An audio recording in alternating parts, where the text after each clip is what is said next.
Përshëndetje të gjithëve të nderuar teleshikues, nisim edicionin e orës 16 pas pak në lajme do të ndiqni.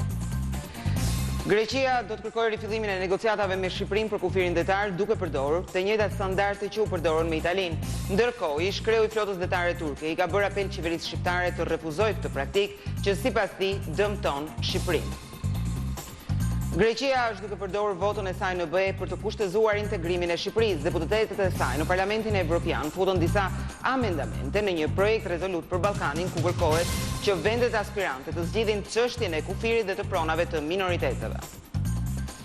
Nuk ka të ndalur rritja e kurbës të prekurve nga koronavirusi. Sot autoritetet e shëndetësisë njoftuan për 69 të infektuar të rinj. Megjithatë, Ministria e Shëndetësisë deklaroi se nuk do të ketë kthim pas në karantinë, por duhet të zbatohen masat e sigurisë veçanërisht nga ata që janë të prekur. Ishte vetë presidenti Macron që shpalli fitoren e Francës në luftën ndaj koronavirusit. Ai urdhëroi hapjen e të gjithë shërbimeve dhe tha se pandemia duhet të jetë një mësim i madh për Evropën që të rinovojë shëndetësinë e të bëhet e pavarur nga Kina dhe Shtetet e Bashkuara të Amerikës. Regjizori James Cameron dhe stafi i tij kanë zbritur në Zelandën e Re për të vazhduar xhirimet e filmit Avatar. Ky është filmi i parë, por që kanë ngjallur edhe reagimet e qytetarëve, të cilët për shkak të masave të sigurisë për koronavirusin nuk mund të udhtojnë. Gjatë kohës së karantinës, të bërit punë nga shtëpia ishte një gjë e zakonshme, por nga shtëpia është realizuar edhe një kampionat virtual i Formula 1. Pilotët zyrtar, por edhe të apasionuar pas shpejtësisë, garuan me makina në mënyrë elektronike.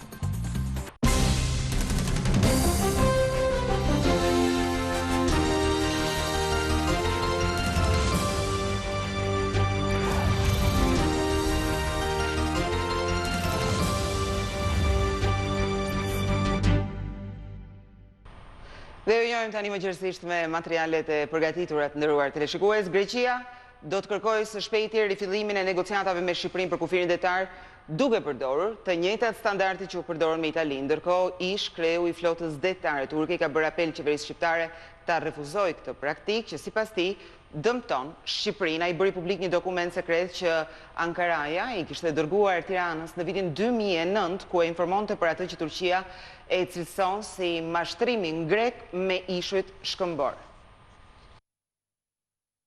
Greqia ka kërkuar Shqipërisë që të rinisin bisedimet për ndarjen e kufirit detar në Edicioni pasi përmbylli javën e kaluar procesin me Italinë duke ndarë kufirin detar bazuar mbi parimin e vijës së mesme të parazlarguar nga brigjet për demarkacionin e rafteve kontinentale dhe të ishujve si përcaktues në këtë ndarje.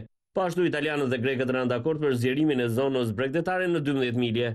Kur u pyet nëse marrëveshja me Italinë hap rrugën një marrëveshje të ngjashme me Shqipërinë, ministri i jashtëm grek Niko Dendias tha se Greqia ka të drejtë për zgjerimin e zonës së saj bregdetare. Edhe në këtë rifillim të bisedimeve me palën shqiptare pala greke, do të shfrytëzojë ishujt dhe shkëmbijtë të Edicioni si ai barketa në përcaktimin e zonave ekskluzive ekonomike detare ku ka naftë dhe gaz. Θα αρχίσουμε να συζητάμε πάλι με την Αλβανία. Με την Αλβανία έχει υπάρξει μια συμφωνία το 2000. Tashme që kemi nënshkruar marrëveshjen me Italinë, ne do t'i kërkojmë palës shqiptare që të rinisim negociatat mbi marrëveshjen e re për kufirin detar. Η Ελλάδα έχει μια φιλοδοξία μέσα στο πλαίσιο του διεθνούς δικαίου να συμφωνήσει με όλους τους γειτονές της. Όλους. Ne arritëm një marrëveshje me Shqipërinë në 2009, e cila u anulua nga gjykata kushtetuese e Shqipërisë, për fat të keq unanimisht. Unë kam lexuar arsyetimin e tyre. Θα πορευτούμε.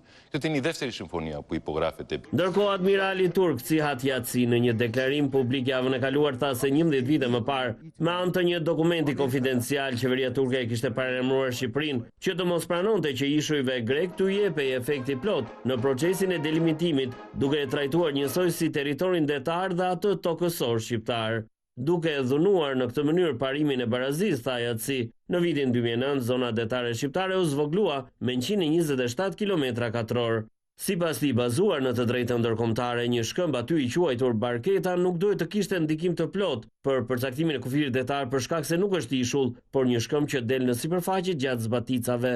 Admirali turk i njohur si hartuesi i doktrinës së Adheut të kaltër, i ka propozuar qeverisë Rama që të shprehet kundër marrëveshjes për kufirin detar të nënshkruar nga Italia dhe Greqia. Sipas tij, nëse Shqipëria bën një marrëveshje me Italinë, disa zona që tashmë ka marrë Greqia në vijën jug perëndim verilindje do të ishin të shqiptarëve. Sipas turqve, në zonën ku ndahen kufit e Greqisë, Italisë dhe Shqipërisë në Edicioni, ka rreth 22 miliard fuqi nafte. Vetë kryeministri Edi Rama në forumin e Delfit disa ditë më parë nuk dha afate kur palët do ta diskutojnë kufirin detar në Edicioni, por pranoi se Greqia dhe Shqipëria nuk kanë ende mirëkuptim për këtë çështje. Më 18 qershor, ministri i jashtëm grek Niko Dendias do të vizitojë Egjiptin me qëllim të arritjes së një marrëveshje të ngjashme si ajo me Italinë për përcaktimin e kufirit detar. Greqia është duke përdorur votën e saj në Bashkimin Evropian për të kushtëzuar integrimin e Shqipërisë. Deputetët e saj në Parlamentin Evropian futën disa amendamente në një projekt rezolut për Ballkanin ku kërkohet që vendet aspirante të zgjidhin çështjen e kufirit dhe të pronave të minoriteteve. Eurodeputetët Grekja kanë arritur të përfshin disa amendamente në projekt rezolutën e re për Ballkanin Perëndimor, që do të diskutohet në Bruksel nga Parlamenti Evropian të njëjtën në mesditë. Në amendamentin 199 nga 367 gjithsej, kërkohet që këto shtete të respektojnë të drejtat e pronësisë së minoriteteve, si kusht për ecurinë e tyre drejt Bashkimit Evropian. Në mënyrë të veçantë preket Shqipëria me ta shtoqohet hyrjen e Pirë i Veriut dhe zona e Imarës, ku thuhet se qeveria shqiptare po tenton të përvetsojë pronat e grekëve dhe titujt e pronësisë së tyre.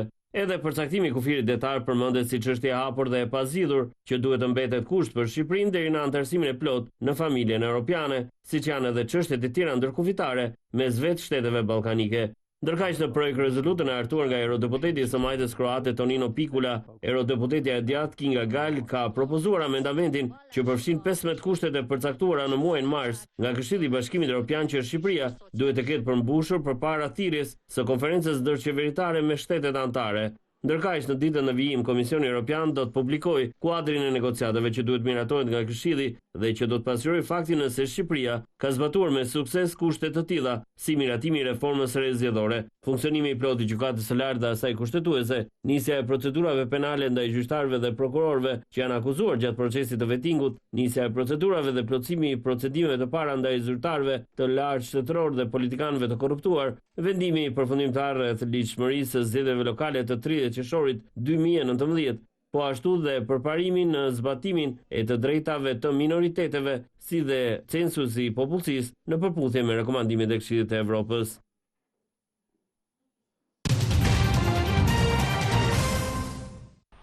Nuk ka të ndalur kurba e rritjes së të prekurve me koronavirus. Sot autoritetet e shëndetësisë njoftuan për 69 të infektuar të rinj, ndërsa është rritur dhe numri i pacientëve të shtruar në spitalin infektiv. Specialistët bëjnë sërish apel tek qytetarët për masa mbrojtëse.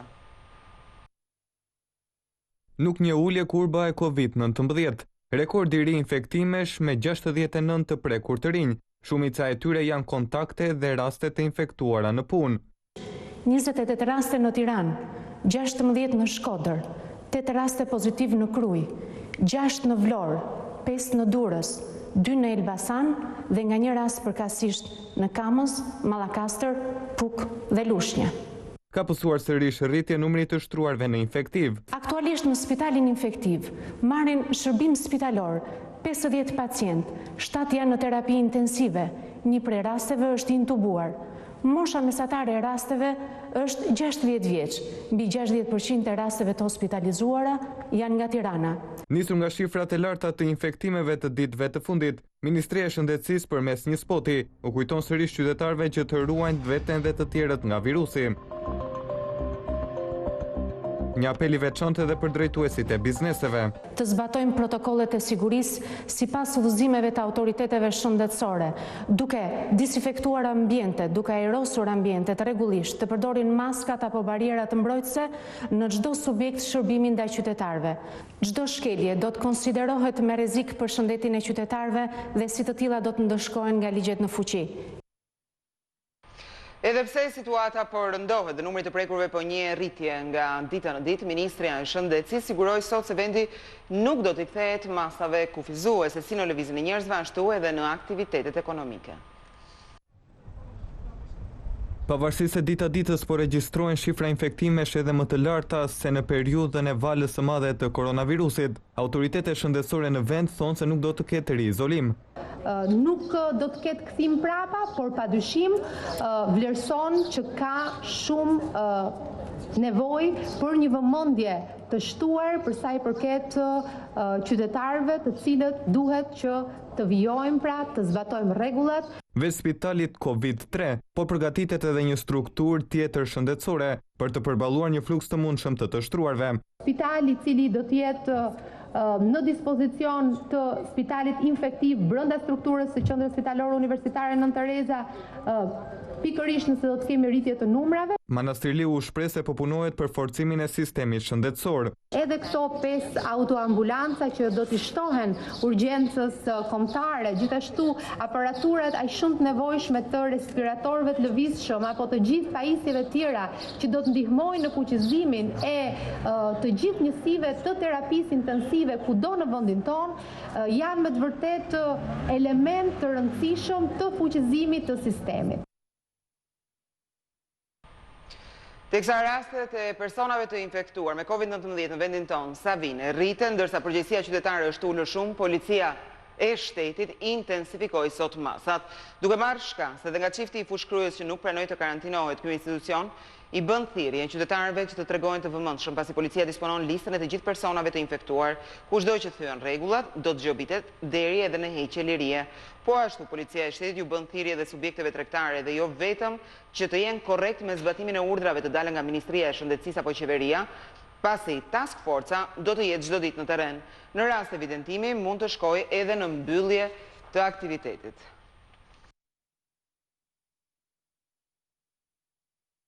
Masat e sigurisë do të vazhdojnë të zbatohen edhe në studiot e televizioneve. Numri të ftuarve nuk është më i kufizuar, por ata duhet të mbajnë një distancë paktën 2 metra në të kundërt. Gjobat janë vërtet të rënda. Edhe pse në për studiot televizive po shfaqen më shumë se 2 persona, qeveria ka dërguar në parlament një akt normativ ku ky rregull hiqet me ligj. Tashmë në studiot televizive të ftuarit duhet të qëndrojnë në distancë 2 metra larg njëri tjetrit dhe në rast shkelje të këtij rregulli, televizionet do gjobiten me 10 milion lekë gjob. Ne propozojmë që në këto kushte, në kushtet e rihapjes, të hiqet ky detyrim që të ketë mos të ketë më shumë se sa 2 persona, me kushtin e vetëm që personat të cilën do të jenë të ftuar në këto studio televizive do të ruajnë distancën jo më pak se sa 2 metra nga njëri tjetri. Vetëm në rast se kjo distancë nuk do të respektohet, propozohet që studio të ngarkohet me një gjob për 1 milion lekësh, ndërsa nëse do të ketë edhe pas kësaj gjobe, do të ketë përsëritje të kësaj gjëje, mendohet që do të mbyllet të pezullohet aktiviteti i kësaj studio televizive. Masat shtrënguese kundër virusit quan në bllokimin edhe të dasmave apo festave të tjera familjare. Kjo ka futur në krizë biznesin e orkestrave dhe të këngëtarëve, ndaj sot në Prishtinë, grupet e tyre protestuan para qeverisë duke kërkuar lejimin e këtyre festave. Një numër i madh i këngëtarëve bashkë me pronar restorantesh dhe hotelesh kanë protestuar para objektit të qeverisë së Kosovës, duke kërkuar që nga data 1 korrekt të lejohen ahengjet e dasmat në Kosovë. Ndonse kohëve të fundit ka rritje të numrit të prekurve me koronavirus, këngëtarët thonë se organizimi i dasmave nuk e rrezikon përhapjen e virusit korona më shumë se sa protestat e tubimet publike që po mbahen. O duhet të punojnë gjithë, o të mos punojnë asnjëri, sepse kur ka mundësi që të mbulohen sheshet me njerëz, kur ka mundësi që të punojnë shumë sektore të tjera, atëherë duhet të punojë edhe sektori jonë. Shoqata e hotelerisë dhe turizmit ka dalë me një manual se si mund të funksionojë organizimi i ahengjeve në Kosovë. Kemi para po tunele dezinfektuese, kemi para po stofi me shërbime që janë me dorzat pambukët, kemi para po gjithë stofit jemi libreza sanitare, ku është një manual me 5 fleta me fjalë që janë gjithë ato masa që merren. Pas protestës, organizatorët i ka pritur në një takim ministri i Shëndetësisë Armend Zemaj, të cilët i vizitoi edhe në protestë, ndërsa ditët në vazhdim pritet të dalin me vendime konkrete. Blerta Dalloshi Berisha, Klan Plus, Prishtinë. Ishte vetë presidenti Macron që shpalli fitoren e Francës në luftën ndaj koronavirusit. Qeveria urdhëroi hapjen e të gjithë shërbimeve dhe bizneseve, dhe pse vazhdon të jetë në fuqi gjendja e jashtëzakonshme. Presidenti tanë se Europa zbuloi se sa e dobët është, ndaj duhet të punojë fort për të bërë e pavarur nga Kina dhe nga Shtetet e Bashkuara të Amerikës. Franca është bërë vendi i parë në Europë që ka shpallur fitoren ndaj koronavirusit. Një lajm të tillë ka konfirmuar vetë kreu i Elizes Emmanuel Macron, duke u shprehur se Franca është më e pavarur nga pjesa tjetër e botës. Lufta ndaj Covid-19 ka treguar se sa mangësi dhe dobësi kemi. Tani Europa duhet të marrë një mësim nga kjo pandemi. Ka ardhur koha që të ndërtojmë një model më të fortë dhe të jemi të pavarur nga Kina dhe Shtetet e Bashkuara të Amerikës. Sipas Macron, lufta ndaj virusit ende nuk ka mbaruar dhe nuk dihet kurrë se kur do të përfundojë, por tani duhet që të ndërtohet një model i ri ekonomik dhe më i fortë. Qeveria franceze së fundmi ka akorduar fondin për gati 500 miliardë euro për të rigjalluruar ekonominë, e cila ka pasur një ulje me gati 11% që kur pandemia u përhap. Gjatë një fjalimi televiziv, Macron theksoi se vera e vitit 2020 do të jetë një verë ndryshe nga çdo tjetër, dhe do të duhet që autoritetet të tregojnë më shumë vigjilencë për të ndalur një shpërthim të dytë. Edhe pse Franca ndodhet në gjendje të jashtëzakonshme, deri në datën 10 korrik, duke filluar nga sot do të hapen të gjitha kafenet, restorantet, një pjesë e madhe e bizneseve dhe hoteleve, si dhe do të lejohet udhëtimi në vendet e tjera të Europës. Shkollat e ciklit të ulët, çerdhet dhe kopshtet do të rihapen në datën 22 qershor. Njerëzit do të jenë në gjendje të vizitojnë anëtarët e familjes, azilet, të cilet janë goditur veçanërisht shumë nga shpërthimi Covid-19. Ky vendim ka ardhur teksa një numër shtetesh në Europë kanë rihapur kufijtë e tyre në mes të bllokut evropian, duke filluar nga sot. Lëvizja e lirë tani më pritet të rigjallërojë sektorin e turizmit, i cili është goditur më rënd nga pandemia e koronavirusit. Nga Islanda në Greqi, shumë vizitorë do të mund të udhëtojnë më lirshëm, e megjithatë disa kufizime do të vazhdojnë të mbeten në fuqi. Republika Çeke do të ndalojë hyrjen e udhëtarëve nga ato vende që janë klasifikuar si të kuqe dhe portokalli, e po ashtu do të bëjë të njëjtën gjë dhe Portugalia dhe Suedia. Spanja ka njoftuar se do të rihap kufijin duke filluar nga data 21 qershor, ndërsa Portugalia në datën 1 korrik, dhe në Ishujt Baleare turistët nuk do të mund të karantinohen më, pasi sezoni turistik do të rihapet duke filluar nga sot. Në hapje të sezonit turistik është hapur me kapacitet të plotë edhe rruga e re Fier-Vlorë, vënia në punë e segmentit të njohur si bypassi i Fierit e shkurton ndjeshëm lidhjen mes dy qyteteve.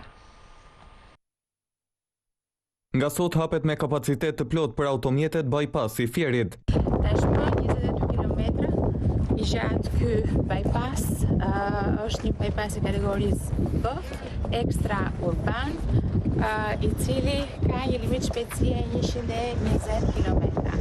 Në ditët e para do të jetë monitoruar tërësisht nga policia rrugore dhe sigurisht do të kontrollohet me radar dhe trafikut. Ministria Balluku foli edhe për ecurin e punimeve në bypassin e Vlorës, si dhe për korridorin Adriatiko-Jonian. Ka ecur mjaftueshëm, do thoja, por ndoshta edhe jashtë planit, nga që kishim parashikuar, do të fillojmë asfaltimin duke filluar nga kjo javë në një pjesë të mirë të tij. Ditën e premte ne do të lançojmë edhe garën për projektin e detajuar të tunelit Llogaras dhe më pas në ditët në vazhdim ne do të lançojmë edhe garën për pjesën më të madhe të korridorit Adriatiko-Jonian. Pas përfundimit të bypassit të Fierit, puna tashmë është përqendruar tek rruga e Apollonis, e cila pritet të përfundojë brenda verës. Shoqërisë shqiptare do t'i mungoj nga sot një zë i fortë krijues, studiues dhe mendimtar, Mojkom Zequ, pasi mbetej gjatë me një sëmundje të rëndë, u nda nga jeta në moshën 71 vjeçare. Shuhet në moshën 71 vjeçare, studiuesi, shkrimtar dhe politikani Mojkom Zequ. Ai ndroi jetë pas një betejë të gjatë me një sëmundje të rëndë. Lindur në Durrës, Zequ përfundoi studimet për gjuhë, letërsi. Ka punuar si gazetar dhe redaktor letrar i gazetës Drita, ndërsa në vitet 87-90 ishte specialist e artit antik në Akademinë e Shkencave. Jetën e tij ja përkushtoi letërsisë, duke shkruar 62 librave poezi, studime për historinë e artit, ndërsa disa vepra janë përkthyer edhe në gjuhë të huaja, ndërsa ka marrë disa çmime të para. Gjithashtu ka qenë autor i disa skenarëve të filmave. Mojkom Zequ ka qenë edhe një figurë spikatur politike. Ishte ndër themeluesit e parë të Partisë Socialiste në qershorin e vitit 1991. Ka qenë pjesë e kuvendit si deputet i kësaj force politike deri në vitin 1996. Gjithashtu ka mbajtur detyrën e ministrit të kulturës, ndërsa nga viti 97 deri në 2005 ka qenë drejtues i Muzeut Historik Kombëtar. Zequ mbante titullin doktor i shkencave dhe është nderuar me çmimin Mjeshtër i Madh. Pavarësisht sëmundjes nga e cila vuante prej vitesh, Mojkom Zequ nuk e ndali penën, ndërsa ka komentuar edhe zhvillimet politike të fundit në vend.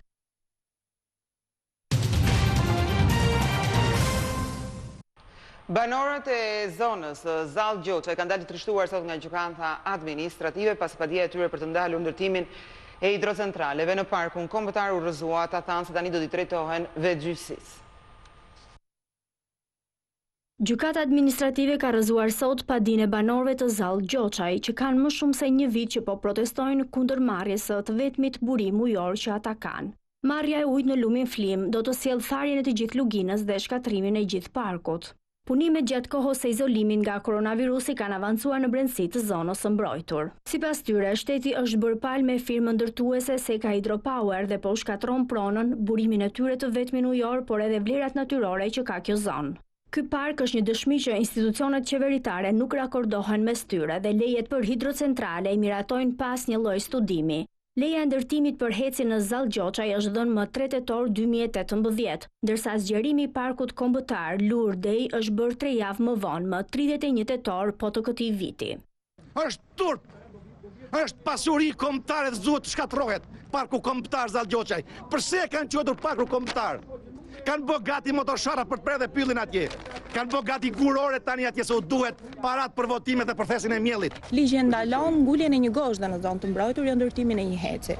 Kjo ishte edhe ato që ne u përpoqëm t'i shpjegonim gjykatës herën e kaluar. Unë mendoj se gjyqtarët kanë bërë një interpretim shumë të ngushtë të dispozitave ligjore. Edhe sot banorët ishin mbledhur para gjykatës administrative. Pas vendimit, ata kanë thënë se do të bëjnë vetgjyqësi. Nuk e di, jam shumë i indinjuar për këtë punë. Nuk e besosh ai diçka tillë. Çdo gjë mund të bëhet, po drejtësia do të vetë, dikur do besosh në drejtësi. Nëse është për me forcë, u jam dakord, ta mbroj me forcë. Nëse më vdek do vdes aty i pari. Nuk më bën në mend para asnjë gjë. Kjo është një krim si mbaj. Policia ka zbardhur lëvizjet e kurambilës në vendet e tjera të Europës që nga momenti që u lirua nga burgu. Viktima e një atentati të 3 ditëve më parë të ndodhur në Tiranë rezulton të ketë vizituar shpesh vende si Belgjika apo Hollanda, duke shtuar dyshimet e policisë për aktivitetet të tjera që mund të kenë lidhje me vrasjen.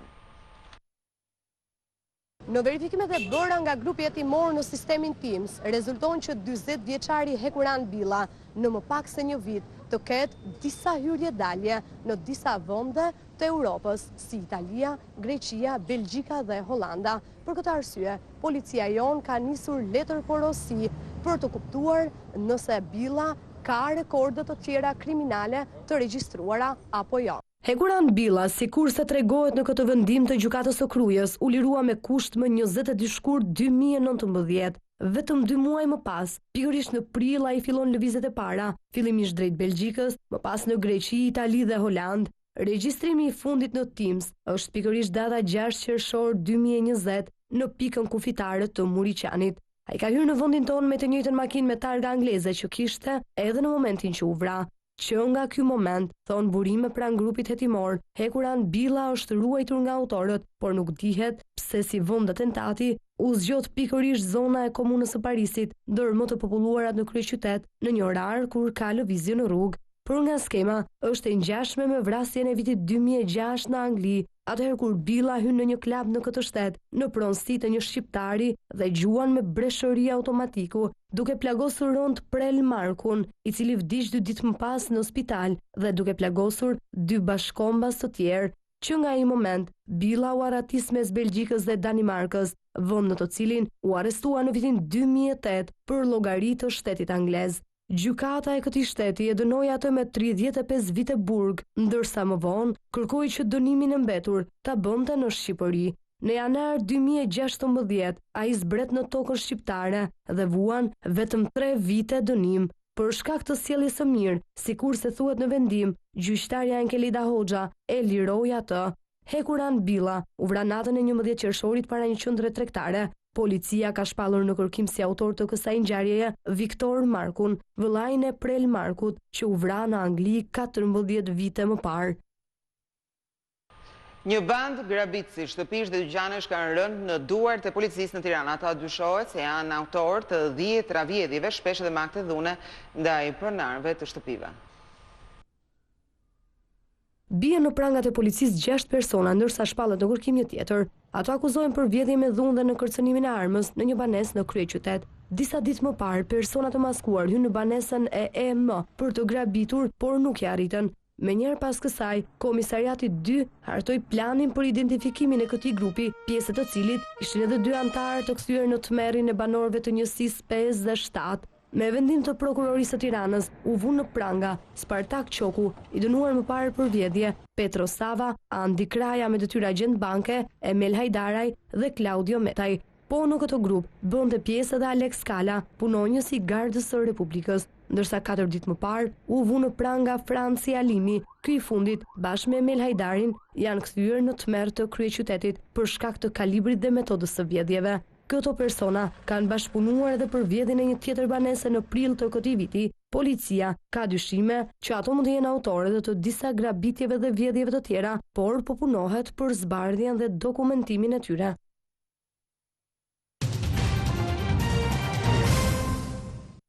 Dy gazetarë investigativ në Filipine janë dënuar me burg për shkak të artikujve që ata kanë shkruar. Organizatat për lirinë e medias vërejnë se ata ishin gazetarë kritik me qeverinë dhe ky është shkaku i ndëshkimit të tyre. Gazetarja investigative Maria Ressa e portalit Rappler në Filipine, e cila kritikonte qeverinë e presidentit Duterte, është dënuar për shpifje. Një gjykatë në Manila ka shpallur fajtore Resan dhe gazetarin Reynaldo Santos Jr., duke i dhënë dënim me 6 vjet burg. Aktivistët për të drejtat e njeriut si dhe grupet për lirinë e shprehjes kanë deklaruar se motivi kryesor është politik, pasi të dy gazetarët janë kritik ndaj qeverisë filipinase. Gjithçka e ka zënë fillin nga një artikull i bërë në vitin 2012, të cilin Maria e publikoi në faqen e websajtit e saj Rappler. Aty flitej për një biznesmen i cili merret me trafik ndërkombëtar droge dhe trafikim dëshirëve njerëzore në disa vende të botës. Më pas, ky shkrim u përditësua edhe në vitin 2014, ku thuhej se biznesmeni bashkëpunonte me gjykatës së prokuror, një lajm i cili ky u konfirmua më pas edhe nga një raport që publikoi Inteligjenca. Sipas qeverisë, artikulli është publikuar para se ligji për shpifjen në internet të miratohej, dhe për këtë prokurorët vendosën që Resa të dënohej. Në vitin 2019, Maria dhe Reynaldo u liruan me kush nga gjykata për mungesë të mjaftueshme provash. Resa ishte në mesin e disa gazetarëve të nominuar për personazhin e vitit nga revista Time në vitin 2018. Maria dalloi për raportimet e saj mbi regjimin e ashpër të presidentit Duterte, si dhe për trafikimin e qenieve njerëzore dhe luftën kundër drogës. Freedom House e ka renditur Filipinet si një ndër vendet më të rrezikshme në botë për gazetarët dhe ndodhet në vendin e fundit për lirinë e shprehjes. Kritikët e presidentit Duterte janë shprehur se që kur ai erdhi në pushtet, media ka qenë subjekt i presionit dhe hakmarrjes nga qeveria. Muajin e kaluar, një nga transmetuesit kryesor të vendit, ABC-CBN, u mbyll për shkak se kritikonte qeverinë e Dutertes.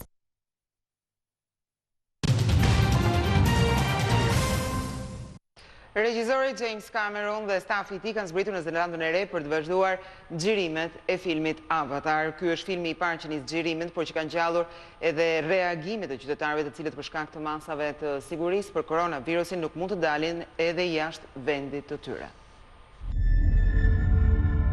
Avatar do të jetë i pari film i cili po xhirohet në Zelandën e Re, i cila rreth një javë më parë hoqi të gjitha masat ndaj Covid-19-s. Stafi i gati 55 personash, me në krye regjizorin James Cameron dhe producentin John Landau, udhëtuan drejt Zelandës së Re me avion charter për të përfunduar vazhdimin e sagës Avatar. Por kjo gjë është shoqëruar me polemika ndaj njerëzve të cilët janë shprehur se po bëhet padrejtësi për aq kohë sa ata nuk udhëtojnë dot, pasi kufijt për shtetasit e huaj janë ende të mbyllur.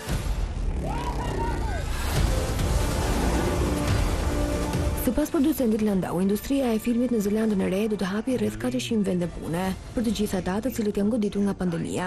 Kjo industri vlen më shumë se $3 miliard në vit për të realizuar një film ndërkombëtar për një afat kohor 6 muaj dhe që më pas do të transmetohet në të gjithë botën, mund të hapen rreth 3000 vende pune.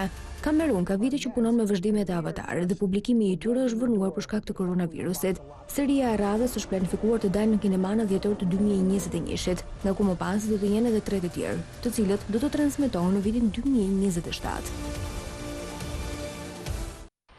Nderuar teleshikues, ishte gjithçka e përgatitur për këtë edicion. Faleminderit që na ndoqët bashkë. Miru takofshim në edicionin qendror.